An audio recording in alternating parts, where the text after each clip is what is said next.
Good morning. We are back here in the on the pause stage. I can hear my voice back, so this is very. Okay, this is better. So our next panel is a very. There are a lot of people in this panel. And there are a lot of perspectives. The panel is called "Boosting the EU Fashion Ecosystem." Our hosts are Gabriella Scapicchio, mayor of the Le Village of Crédit Agricole in Milan. Fabrice Jonas, please tell me if I pronounce it correctly. Yes, if not, just correct me without any problem. Fabrice is expert about fashion and tech. He runs the podcast Innovation Mode, where he's focused on filling the gap between innovation and fashion. Correct. Giusy Cannone, thank you. Giusy Cannone. Ciao Giusy, FTA Accelerator. And Peter Tsang, who is pioneering the fields of fashion tech and innovation with his venture studio Beyond Form. Is everything correct? Yeah, okay, perfect. So my first question would be for Gabriella. Hi. Mayor of Le Village. So why Le Village choose to include and support the fashion industry, and how? Hi, good morning. First of all, Le Village, it's an innovation hub born in France in 2014 in Paris. Now we have 39 innovation hubs around Europe. And we opened in Milan at the end of 2018, and we decided to support best practice and excellence in Italy. And fashion is one of these excellence. So staying in Milan, we couldn't avoid to have fashion in our topics, in our vertical topics. So we decided to accelerate startup in fashion. That means not only product, but also process, marketing and sales channel, e-commerce and blockchain. So to track the chain of the product, and we have different examples in our ecosystem. What we provide for them is the network with of course with big companies and corporate, and connection in our ecosystem that is huge and strong. Imagine that we have 39 villages with 1,150 startups resident in our centers, in our hubs. And we have 680 different partners, corporate and medium-sized enterprise. So what we do, we support them for 2 years during their path to become a scale-up or a bigger company. And of course, in Milan, we try to make them in connection with the main Italian brand of fashion, but not only, also channel of distribution or retailers. So we provide for them even investors and internationalization program to export Italian brands and Italian best practice all around Europe and in the world. Okay, perfect. First of all, I want to say sorry because I didn't mention Joana, and she's here with us. Joana Lacerda from the Powerhouse. Yeah, I'm not gonna look straight on camera every time because you are there for me, and so it's very strange to look there instead of to look at you. Anyway, the same question, more or less. It's why do you choose fashion and why you choose this industry? I think it's a good question for every one of you. So if you're okay with this, we can do a round of answers on this, and maybe we can start with Joana because I now feel sorry, so we have to start with her. Okay, thank you. No problem at all. So hi everyone. It's a pleasure and an honor to be with all of you today. So starting with the question, why did we choose fashion and this vertical? So the story of the Powerhouse actually started from a problem that was felt from the founder, Lisa Lang. So she felt that she couldn't be smart and pretty at the same time, and that our clothes should make much more than the first thing they were designed to, which is to be our second skin. And from that, we actually understood that it was not a problem of her only, it was a huge problem for the entire market, and that fashion touches so many sectors that of course we can add value to lots of other sectors and industries as well. So that's why it started from fashion, but from that we understood and we made the journey to evolve to so many other areas like education, like industry and production, like space. So nowadays, when we are talking about fashion, it's not talking about one vertical anymore. It's talking about so many other industries that we can add power to and that we can actually add something. So that's why we are now talking and announcing ourselves as the future of the creative industries, because it is not only about fashion, it is about all the creative sectors and everything that we can add power to. Now let's hear from Fabrice. Yeah, could you repeat the question? The question is very simple, very general. Why did you choose? What brought you to this fashion industry? It's very simple, because I like the image, I like the style.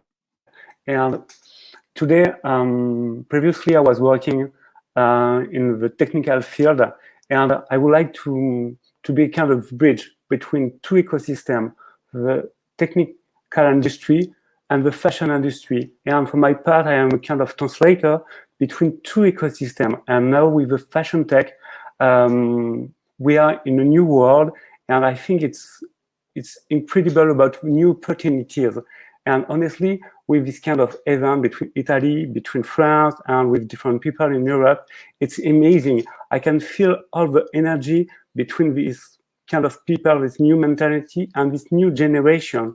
And I strongly believe that the young people could make a dent in this new ecosystem. Okay, thank you. And Giusy? Yeah, sure. So it started actually in 2013. In a period where technology was really far from fashion, I can say, and we started in Silicon Valley. That is definitely a place where fashion is not absolutely the core. But yeah, we were perceiving how the technological disruption was arriving also at this industry after the digital disruption was had penetrated other industries such as the mobility, the music, and many other industries. Yeah, I mean, at the beginning we understood how corporates were still lagging behind in terms of the usage of simple technology such as e-commerce. If we remember well, just 3-4 years ago, many of the major fashion brands were not directly dealing with their e-commerce platform, but they were asking other people to manage e-commerce, which we know today, which is how key is it. And many other stuff like the use of analytics and data was really something that was not so present. So we perceived how big was the gap in this market, in particular in the B2B aspect. So on the other side, we have started seeing many entrepreneurs that maybe were coming out from those corporations to trying to introduce into the market some of the solutions that they were perceiving as problems in the industry they were coming from. So this was let's say the first reason we saw this gap in the market. On the other side, we think that also the fashion industry is really fascinating, as it is really connected with how the society evolves, and the fashion is really, as always, driven innovation on the customers and styles point of view. So I think that bringing this type of innovation with the digital innovation at the same time, it's something that can be very powerful. Thank you, Peter. Hi. Hi. The question is the same, and I can add: why did you choose to be a pioneer? Why did I didn't choose to necessarily be a pioneer, I guess. My story started, actually, I was born into the industry. So my family did production out in China, manufacturing for brands all over the world. So I kind of saw firsthand, shall we say, the less glamorous side of fashion, and Beyond Form specifically is concerned with sustainability. So just seeing issues such as overconsumption, overproduction.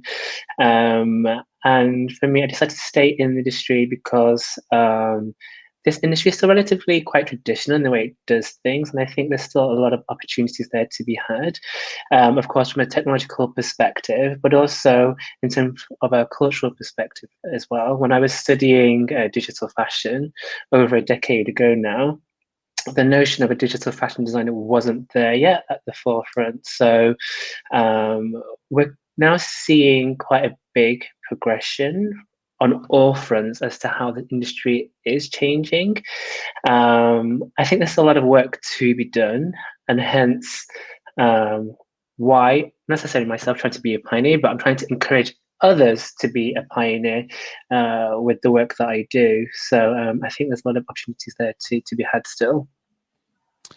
So when we use the word pioneering, it means that there is a lot to do yet. No, that's obvious. But first, I want to ask you just to share with me and with our audience, where are you calling from, so they can understand all the perspectives in Europe.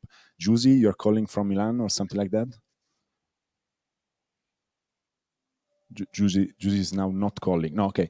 Giusy, are you there, Giusy? Can you hear me? Yes, now, but I had some connection problems. So can you repeat the question? Yeah, Sorry. yeah. No, the question is just tell me, where are you calling from, each one of you, so we can have the overview.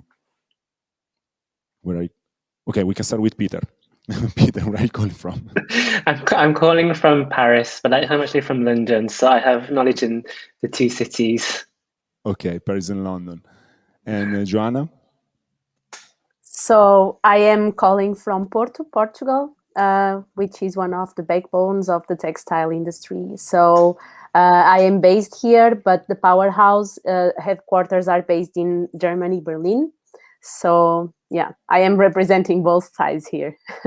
Okay. Fabrice? Actually, I am in Valencia in Spain, but I live between Valencia and Paris, and my company is based in Station F. Station F in Paris is the biggest incubator in the world. Sorry. If there's someone who wanna contradict Fabrice, you can. Yeah, you can do it. No problem. You can do it, but I'm right. Yeah. Anyway, we lost. Yeah. No, I'm joking, and we lost Giusy for a moment, and so waiting for Giusy to come back, let's address the main topic of this panel: your perspective on the EU fashion ecosystem.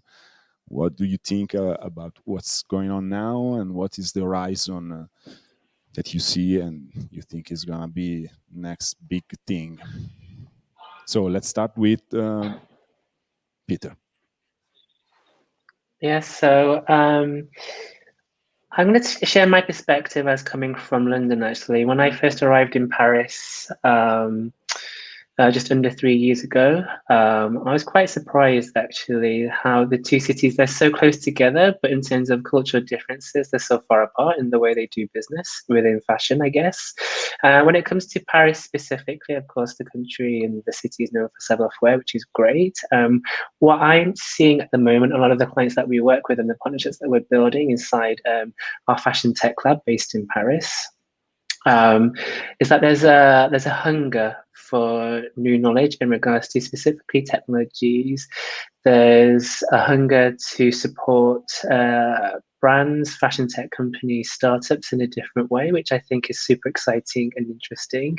So, of course, thinking about the line of work that I do, I think what isn't yet necessarily fully developed is that there's a lot of strategy talk, but in regards to the execution elements, I do feel that it's still quite underdeveloped. So I would like to see more moving forward, more tangible outputs with concrete action plans that individuals can get involved with. I do think it's great that obviously companies such as Kering are really leading the agenda with sustainability and the ESG goals, for example. And I do think more and more conglomerates and also the smaller companies will take that as one of their key agendas as well moving forward. So I think that's what's going to be happening moving forward. Okay, thank you. Meanwhile, we got back Giusy. Can you hear me now, Giusy? Yes, sorry. Yes, now I can hear you. Sorry, I had some connections problem. No problem. I asked everyone where are you calling from. So where are you calling from? I'm calling from Milan. Okay, perfect. Now we have the total overview. So let's back to the question I asked Peter. What's your perspective on the European fashion ecosystem? Yeah, sure. I think that we for the fashion tech we are in a very privileged situations. As many of the headquarters of fashion houses and big luxury and fashion holding are based here in Europe. So this is, I think, quite unique as in terms of industry because compared to other. So the possibility to easily talk with the decision makers that can adopt, I'm talking now from more the B2B, let's say, solution in terms of startups. I think that, talking with the decision maker, it's very easy. And this brings an enormous advantage to startups which are based in Europe. So this is absolutely fantastic. On the other side, there is an ecosystem. So, Peter was talking about Paris. In Milan, we have a pretty similar situation. So the possibility to have to hire talents that are coming from fashion schools that had some experience in other fashion corporates and so on, it's one plus. When we talk about the ecosystem of the Silicon Valley, which is fantastic for startups, I think that one major point is getting access to talent. And I think that in the fashion and fashion tech industry, this is something that we are able to replicate in Europe, in the major fashion capital. So this is absolutely fantastic. And of course, having the possibility to cover all the different aspects of the complex fashion value chain, from the showroom, trade fairs, corporates, media, and so on. So I see a great potential. Probably we still need to maybe attract some more investors in this industry, but I see some very solid pillars to continue this the expansion of this sector. Okay, thank you. Let's see from Fabrice. Yeah, for my part, I will talk first about Paris, of course. For me, Paris is has a strong tradition about fashion, for sure. But at the same time, now with the French government, with Emmanuel Macron, they are helping a lot the French startup with money, with, for example, Banque Publique d'Investissement. And now we are trying to attract the best talent, mainly in Paris, in stationery, also in IFA, with Peter. And for that, we want to create a strong ecosystem in Paris. But for that, maybe we are lacking a little bit of craziness. I like this kind of expression. For example, when I was in Berlin, I discussed one time with Lisa Lang, and I think that Berlin is a good place for creating something new, something different. And also with Italy, now we can create a new link about creativity, about craftsmanship.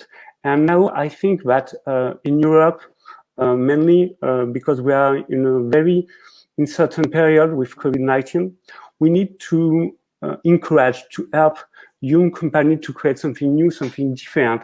And for that, this kind of event is a very strong platform to help them to discuss, to have opportunity to grasp something new and to help the ecosystem to change. And for that, we need to change the perspective also about the fashion industry, about the production. Now the technology is only a tool. It's a tool for that the fashion will become more sustainable. Okay, thank you. Joana, it's your turn.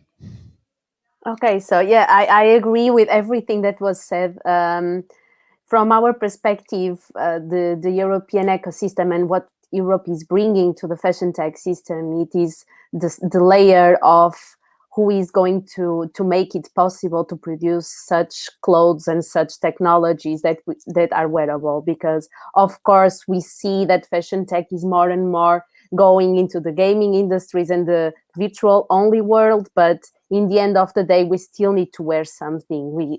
And this is something that we say all the time. We are going to travel to the moon on holidays very soon, and we are not going to make it naked. So there is someone and there is an ecosystem that needs to be ready to produce these technology-enhanced clothes. And if there is an ecosystem in the world, it is in Europe. And this is something that we have and that is very unique for us. And I'm talking about the European system. So we have the heritage, we have the schools, we have the knowledge, and we also have the great combination of tech ecosystems who are able to talk with fashion ecosystems. And right now what we are seeing that is very exciting for us to be alive in these times is that these tech ecosystems are now able to talk with the classical fashion ones. This is something that didn't happen when we started back in 2013. So we started exactly like translating the tech language to the classical fashion one because it was totally different languages. And now what we are seeing is that it is merging and that it is becoming one. And this is happening in Europe. Of course, it is happening all over the world. And in the US, we see lots of fantastic things happening, Asia as well. But here in Europe, we have the great ecosystem of the savoir-faire, of making things happening, and also the backbone of the industrial system. So I think that this is the special thing about Europe regarding the fashion. I'm very interested on this because is this an optimistic point of view or is it really happening? I mean, they are really communicating, and this is a question for you and for everyone else. And I want to add something. This last year, and this year we are living, and we know everything about it, unfortunately, is developing this. I don't know. There is appetite for technology, or it's just a moment. It is just a moment, and then everything is going to be the same as it was before. Yes. Okay. So this is happening. So these two worlds are actually able to talk now and to understand each other's languages. I think that COVID actually accelerated that thing on merging both worlds. There is still a lack in the industrial system. So we know the textile industry and everything is still very classic system. which is, I believe, and as the powerhouse, we believe will be the next one. Sorry, to be changed and to be updated. But sorry, but what we feel is that this COVID situation actually accelerated this combination of both worlds, because even the most classical, and we saw that from the fabricant, from the talk that we were seeing before, even the most well-known and the most classical haute couture houses started to understand that there is something about technology that we can't ignore, and that also that is a way of opening new channels to be near the clients and the customers that only technology can bring. So I think that they were somehow forced to understand the technology and to talk this new and to be able to speak this new language.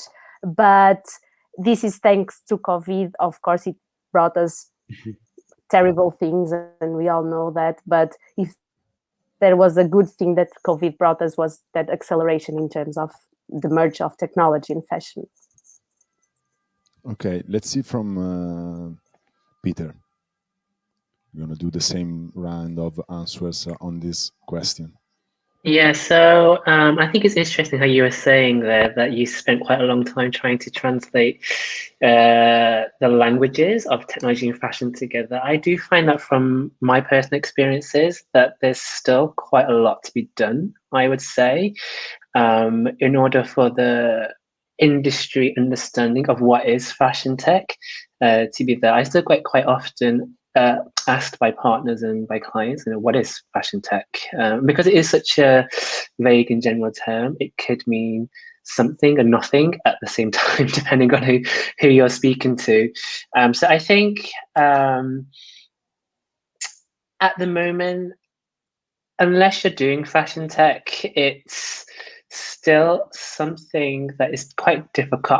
I have found when I'm speaking to people for them to get their heads around in terms of what are the actually exact tangibles, how does that integrate into business processes specifically, especially in fashion businesses that are still quite traditional in their setup and their structure. And then more importantly, where can it take them in the future? One of the things that we were looking at in my previous lab in London, in the future of retail actually, is we found that most corporates that we spoke to still had what we call the innovation fear factor. 80% of the corporates that we spoke to said that there was a need for innovation, for fashion tech, for pioneering, going back to your earlier question there, with innovation.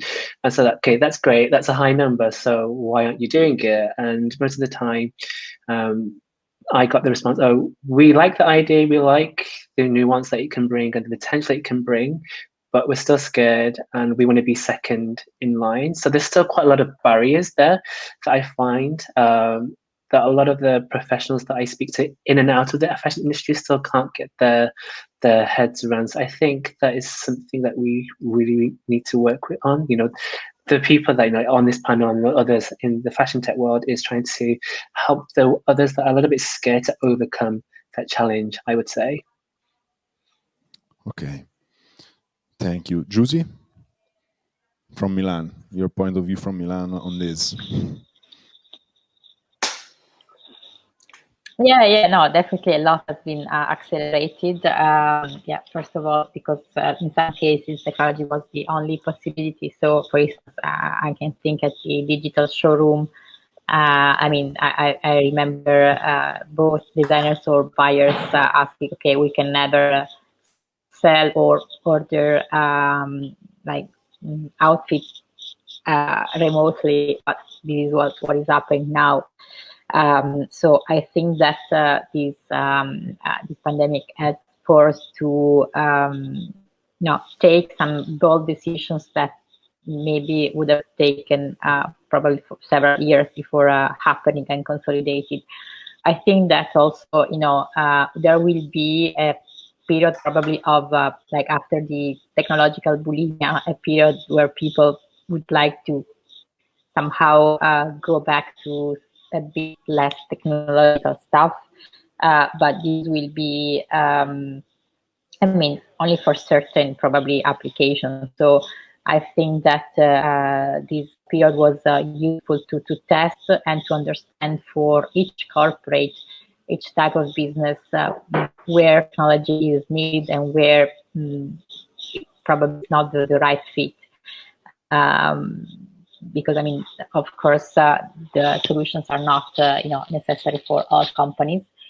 And yeah, on the other side, of course, the level of adoption, it really depends on the type of structure. So we see the like big luxury holdings that have both the financial capacity to adopt and to invest in technology, but also to invest in people that are able to then you adopt or to push these technologies in the organization. As I said before, I always think that the technological advancement can come when there are people, talents that are able to translate also this type of language within the organization. So, and this is changing also as because corporates are hiring younger people, and younger people are more used to, are more digitally savvy. So the evolution will arrive in any cases for this reason, but also, because of the targets that that brands have. If you wanna target Generation Z, of course, you need to be where those people are, and those people are on the gaming platform, for instance. So, just to mention this example, the partnership between the fashion, the gaming industry, for me, it was quite surprising at the beginning, but it's something that is there, and I don't think it's gonna go back anytime soon. Thank you. Fabrice? Yeah. It's your turn. Yeah, with pleasure. I would take an example. 4 years ago, I was running a study about production on demand. And for the fashion industry, it was quite an idea, not something real. With COVID-19, everything has changed. Now, production on demand is real. We need to produce in Europe, not from everywhere, not from China, not from US or South America. And with production on demand, it's a good tool for producing the right quantity at the right moment for the consumer. And I think that this kind of innovation is really a good opportunity for the fashion industry and the consumer at the same time, and for creating, as I explained earlier, a more sustainable fashion industry. And now in Europe, we have all the tools for creating this kind of ecosystem, and also to educate the consumer to be more responsible. Talking about responsibility and sustainability, I think that the moon landing example that came out, I think Joana said, use this example. Technology in general could be fun, could be useful, could be dangerous, could be inspirational, could be whatever. And what's your perspective on this? I think,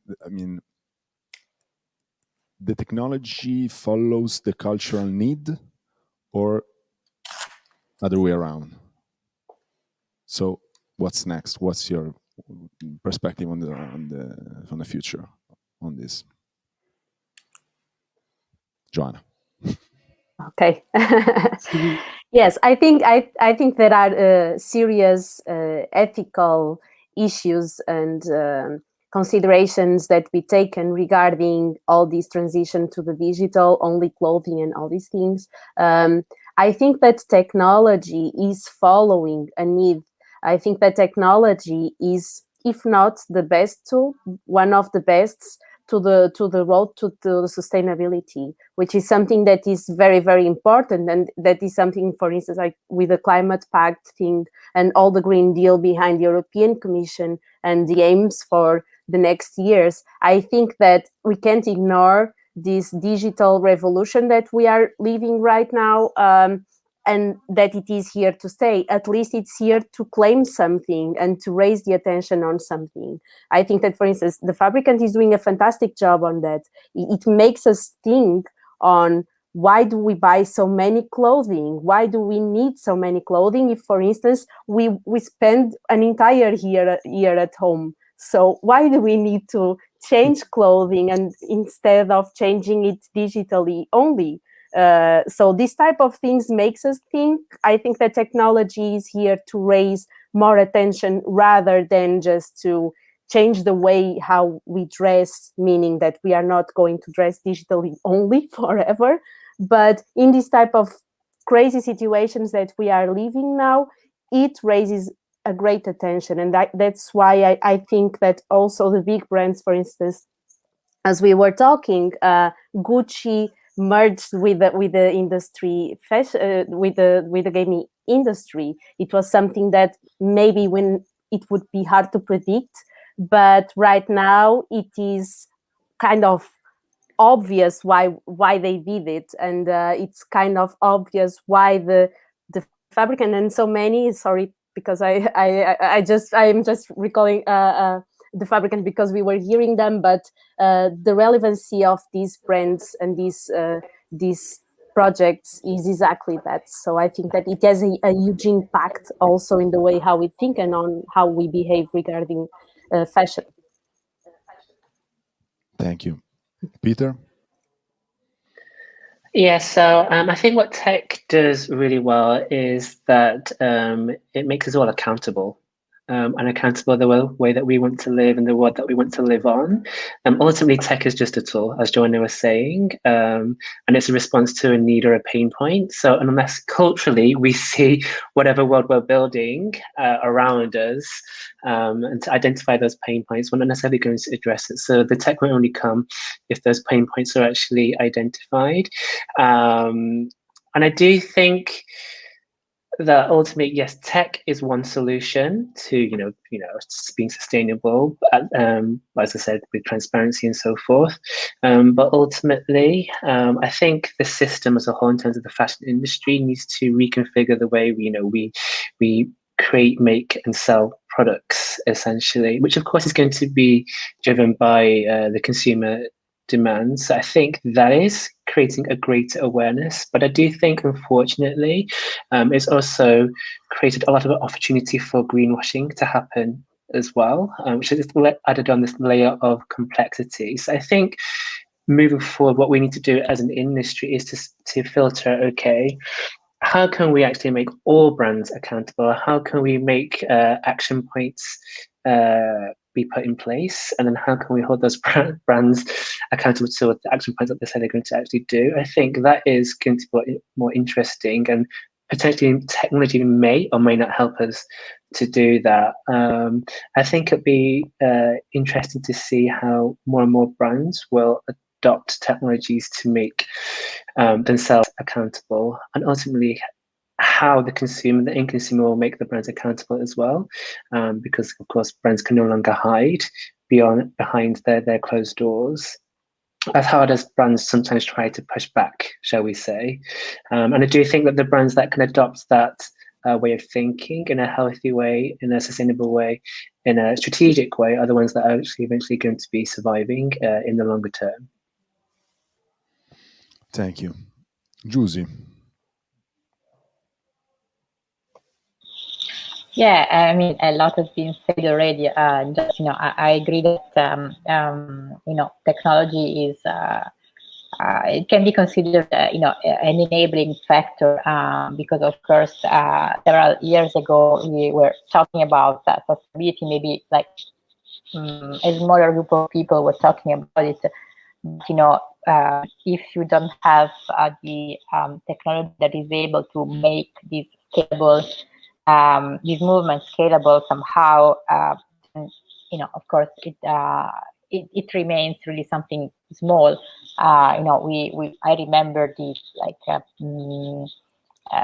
when the first sustainable clothes were clothes made by some pieces of CDs some years ago. Of course, it wasn't fantastic as sustainable product. today having the possibility to grow in lab silk or cotton and so on, make it a very performance and a beautiful product, a beautiful textile, can really help also to adopt this type of sustainable solution. So it's absolutely enabling for several aspects, not only for sustainability but for many other applications. So it's fantastic to have technology serving, let's say, the industry. But yeah, definitely the shift should come from customers' mindset. This is absolutely fundamental, and for corporates, of course, that can educate also their customers in more responsible behavior. Because I mean, every time I see brands adopting sustainable products, but pushing to customers to purchase and pushing with the discounts. I mean, it seems quite misleading to me. So there's still a lot of way to do. Fabrice. Yeah, as Peter said, technology is just a tool. It's nothing more.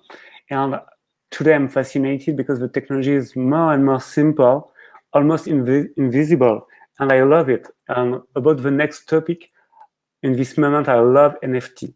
I think it could be a great revolution about the fashion tech, because tomorrow, young people and everybody could buy anything on the digital area, and maybe with our avatar we can have only skin for example, during this kind of panel discussion.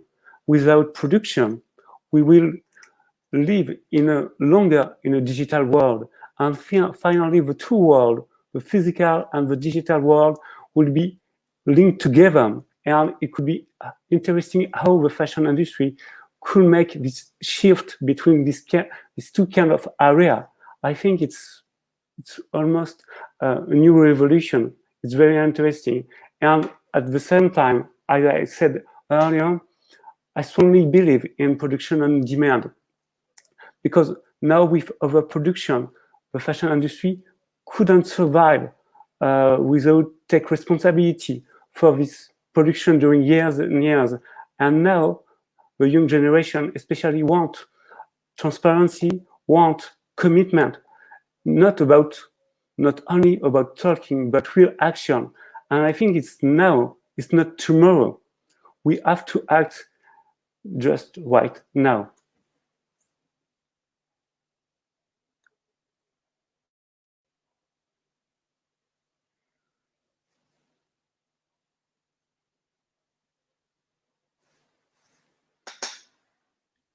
I don't hear anything. Does anybody else? Don't hear? I can hear. Yes. Now yeah. I can hear. Okay, sorry. I was saying a very, very clever thing, but anyway. So let's address these NFTs, NFT things, because, I mean, the question is simple. Are you as thrilled as Fabrice? You are more skeptical? You are just looking at it? What do you think about that? Joana. Okay.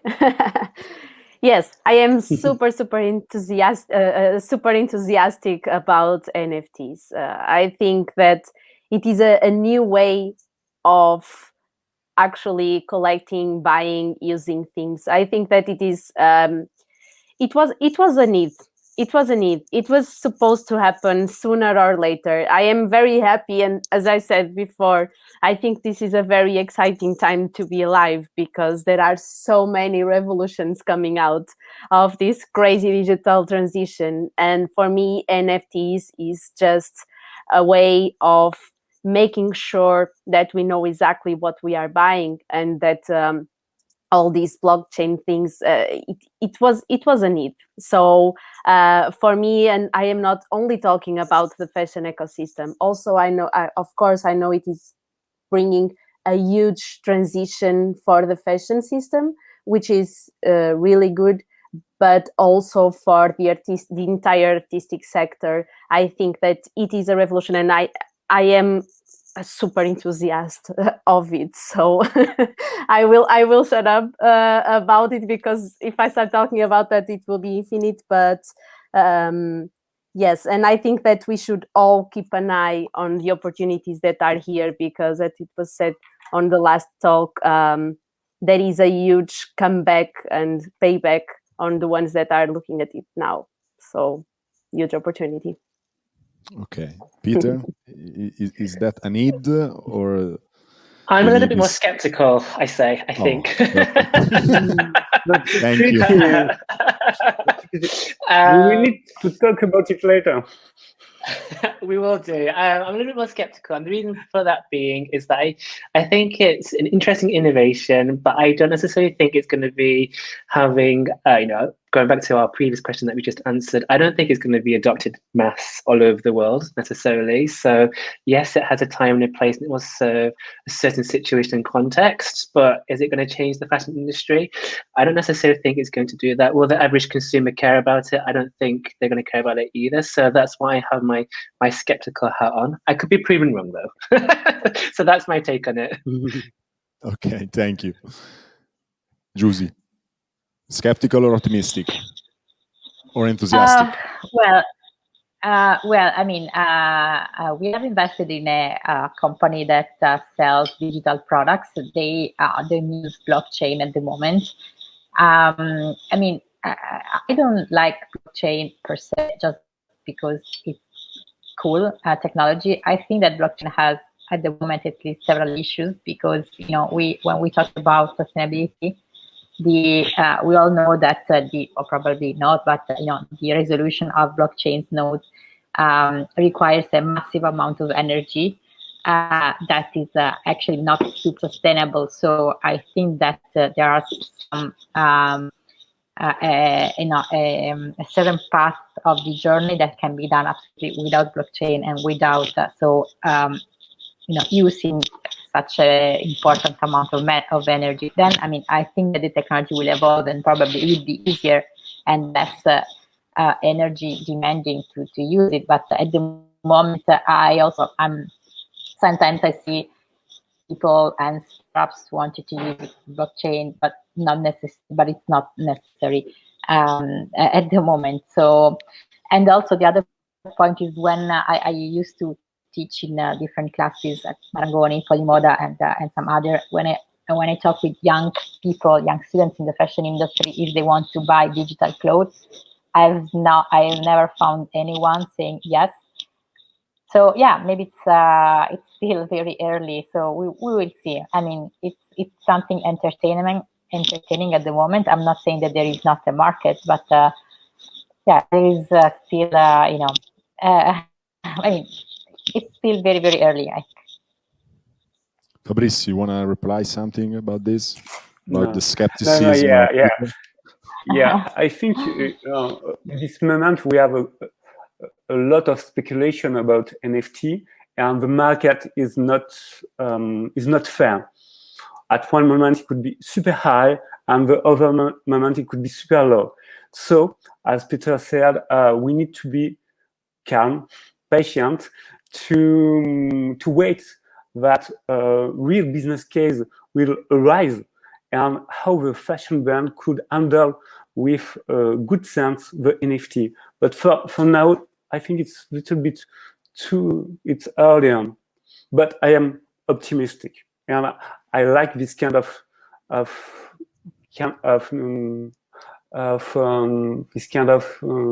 something new, something fresh, because it's moving the frontiers between technology and between the fashion industry, and something nice could be happen. Okay, perfect. So since you have been very polite and nice all along the panel, because I see you are used to this kind of discussion, and now I have the last question for you, and I want you to respond just with one word. Which is the best city in Europe to work with fashion? You have to answer. Joana. It's Paris. It's Paris. Okay. Simple. Fabrice starts. Okay, if we are talking about fashion tech, I would say Berlin. Okay, Paris, Berlin, I would say London. London, Yeah. Giusy, And of course, I have to say Milan. Milan. Perfect. But yes. That's the perfect explanation why we have to think as an ecosystem, and because everywhere there's something that the other people that don't know, but maybe if they know. So thank you very, very much. If you have something to add, we have like 1 minute or something. If not, thank you very, very much. It was a wonderful No, panel. I can say that, yeah, of course, Milan, but in case if you want to work from Paris, London, or Berlin, or Barcelona as well, I think that it's great anyhow. So you can easily choose. Yeah, you can be in Paris Yeah, and work with Milan. And exactly. I have been to Berlin two, 3 times, and for me, it's the best punk fashion tech city. okay, Yeah. interesting. Well, thank you again, and hope to see you one day live, maybe in Paris or in Porto, in London, or in wherever you are. And have a good day. Thank you. Bye.